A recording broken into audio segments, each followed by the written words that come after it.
মোক যজ্ঞৰ অগ্ৰভাগ নকৰিলি প্ৰদান, কিন্তু এই ধৰ্মাক্ষই নকৰে কেতিয়াও পৰাজয় স্বীকাৰ। দেৱতাৰ কাৰণে যজ্ঞ কৰি মোক কৰিলি তই প্ৰত্যাখ্যান, তোৰ যজ্ঞ মই কৰিম ভক্ষণ। সত্যক অপেক্ষা কৰ, মায়াৰ শক্তিৰে সাগৰৰ ভেগ ধৰি তোৰ যজ্ঞ মই কৰিম ভক্ষণ, তোৰ যজ্ঞ মই কৰিম ধ্বংস।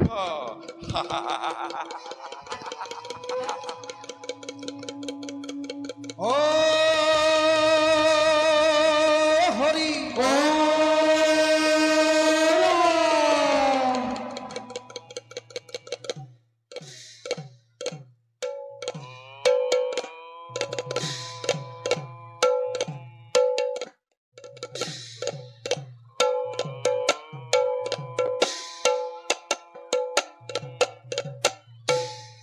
এহি বুলি সকল ৰূপ ধৰে ৰূপ ধৰি যজ্ঞ স্থলি নষ্ট কৰে।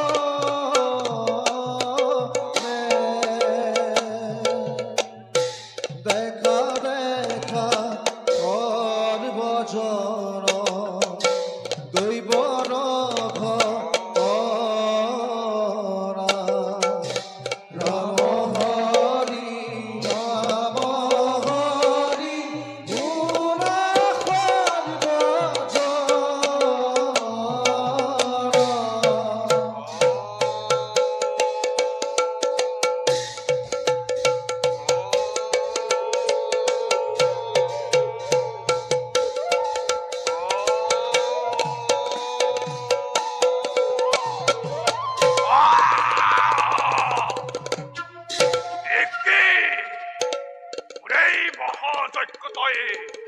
কৰিলি ধ্বংস। কুন্তই দুৰন্ত ছাগল ধ্যান যোগে জানি লওঁ মই।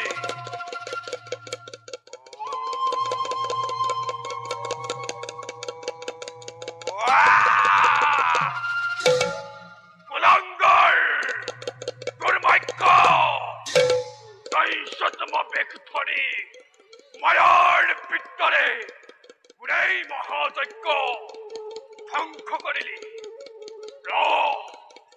ময়ো মায়াৰ বিদ্যাৰে মেকুৰী ৰূপ ধৰি উচিত শিক্ষাটোক কৰিম প্ৰদান। ও হৰি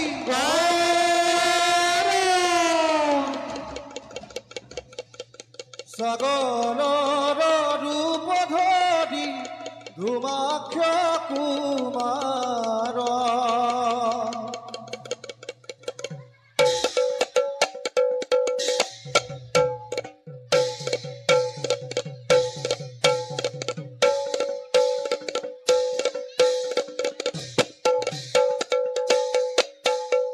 সাগৰৰ ৰূপ ধৰি ধুমাক্ষ কুমাৰ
তই নাপাবি আজি এই অগস্ত্যৰ হাতত কুলাঙ্গাল ধৰ্মক্ষ দৈশ্যতম বেগ ধৰি মায়াৰ ভিতৰে এই মহাযজ্ঞ ধ্বংস কৰি যি অপৰাধ কৰিলি তাৰ বাবে তোক দিম মই উপযুক্ত শাস্তি ব্ৰহ্ম শাপে ভস্ম হবি তই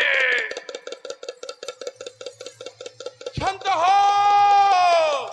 শান্ত হ শান্ত হ শান্ত হক মুনিবৰ ক্ষমা কৰ মুনিবৰ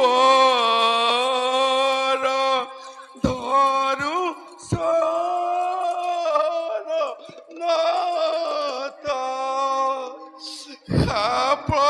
শাপগ্ৰস্ত কৰি মোক নকৰায়নাথ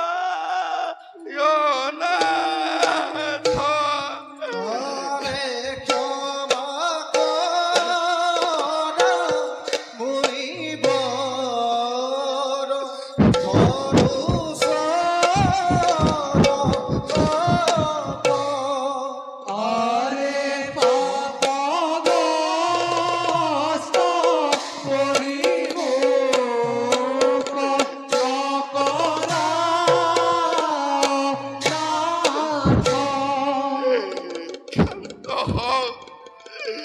ক্ষান্ত হক মুনিবৰ ব্ৰহ্ম শাপে শাপিত নকৰিব মোক মই মাত্ৰ ক্ষুধাৰ তাড়নাত পৰি এমুঠি অন্ন বিচাৰি আহিছিলো আপোনাৰ কাষলৈ আৰু মোৰ এই ক্ষুদ্ৰ ফুলৰ বাবে আপুনি দিব মোক ব্ৰহ্ম শাপ কোনো শক্তি আর কোনো উক্তির মোর নাই প্রয়োজন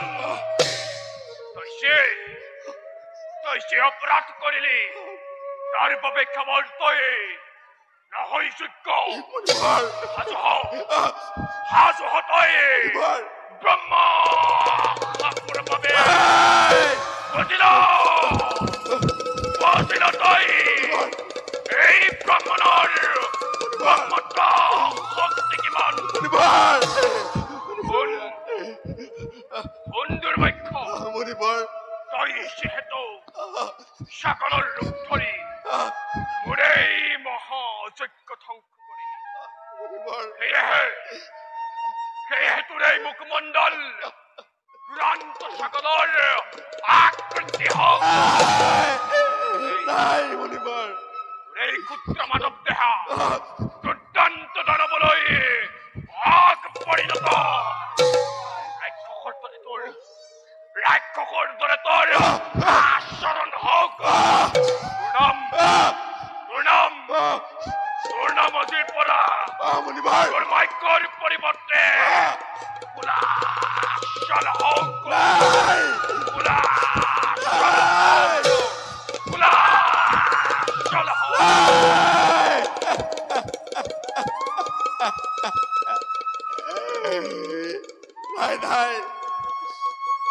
নাই মুনিবৰ আপুনি মোক যি ব্ৰহ্ম শাপ দিলে তাক মই ললুখিৰ পাতি কিন্তু কওক মুনিবৰ কেনেদৰে পৰিত্ৰাণ পাম মই এই ব্ৰহ্ম শাপৰ পৰা কেনেদৰে মুক্তি হব মোৰ যদিও কঠোরে বশবর্তী হই মই তোমাকে দিলো অভিশাপ তথাপিও শুনা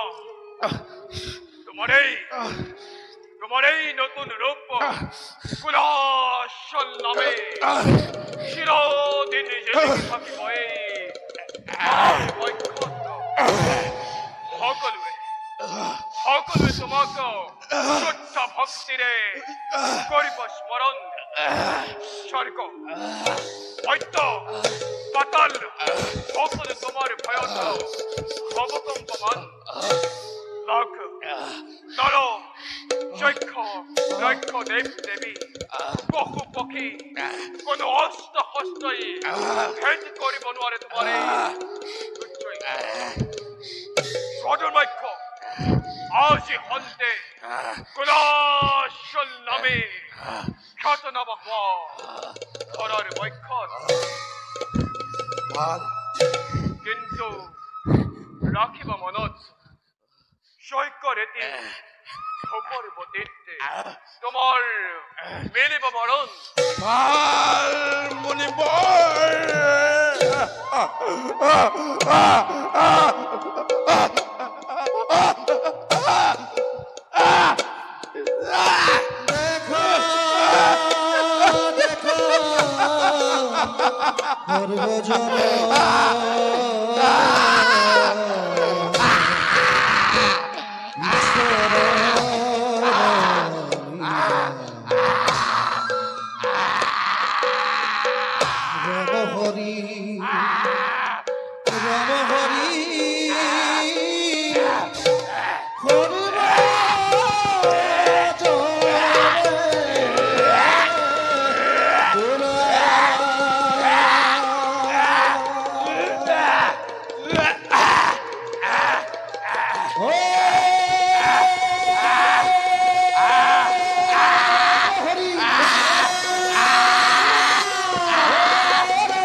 নামবোৰ ওলাস্য অভিক্ষপ্ত দানৱে ওলাচল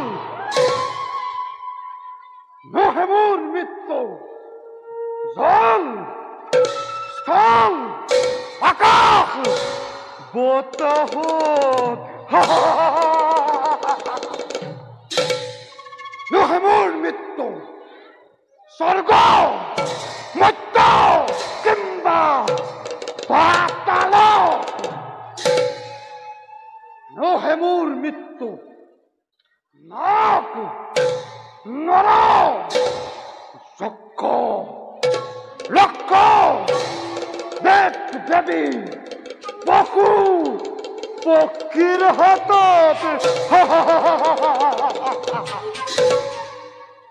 হস্ত হস্তই ভেদিব নোৱাৰে মোৰ এই দুৰ্জয় হৰে মই মৃত্যুঞ্জয়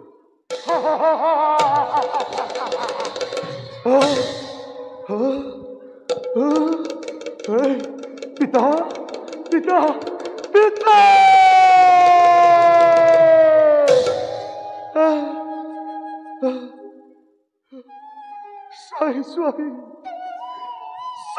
চাই পিতা তোমাৰ পুত্ৰৰ আজি কি অৱস্থা তোমাৰ বাক্য নমনাৰ বাবে পিতা তোমাৰ বাক্য নমনাৰ বাবে আজি মোৰ এই অৱস্থা পিতা মোক ক্ষমা কৰা পিতা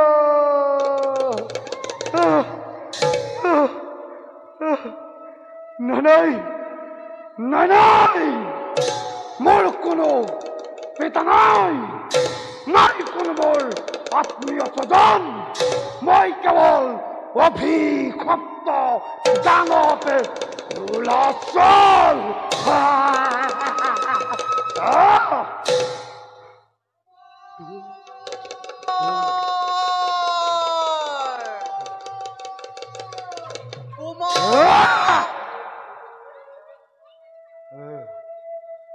কোন কোন তুমি অদ্ভুত দেহধারী?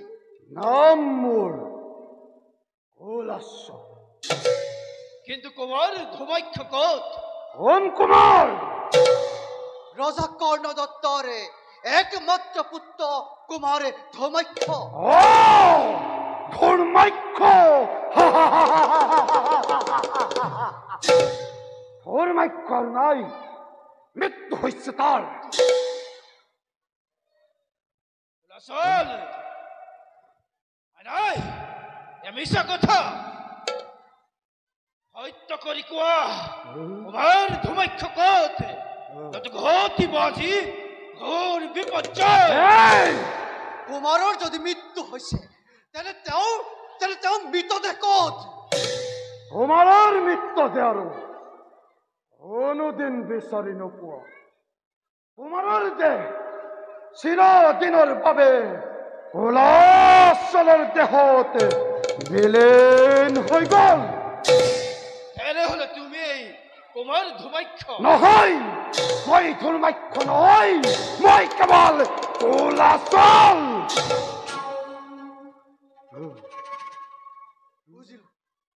বুজিলো মহামণি অগস্তিৰ অভিশাপত কুমাৰ ধৰ্মাক্ষই কুলাচল হল। হে প্ৰভু দয়াময়, এয়া তুমি কি কৰিলা? এই বাৰ্তাময় মহাৰাজক তুমি কেনেদৰে? বলা বলা কুমাৰ, ঘূৰি যাওঁ আমি নিজ ৰাজ্যলৈ। ৰাজ্য? কাৰ ৰাজ্য? তোমাৰ ৰাজ্য, তোমাৰ পিতৃ কৰ্ণদত্ত ৰাজ্য। নাই নাই, মোৰ কোনো ৰাজ্য নাই, মোৰ কোনো পিতা নাই, মই কাৰো পুত্ৰ নহয়, মই কেৱল অভিশপ্ত দানৱ কুলাচল। এই অৰণ্যই মোৰ একমাত্ৰ ৰাজ্য। মন্ত্ৰীবৰ, কুমাৰ আপুনি যাওক, সেনাপতি আজিৰ পৰা মোৰ লগত থাকিব। কিন্তু কুমাৰ কোনো কিন্তু নাই, মোৰ আদেশ, আপুনি এতিয়া স্থান পৰিত্যাগ। মন্ত্ৰীবৰ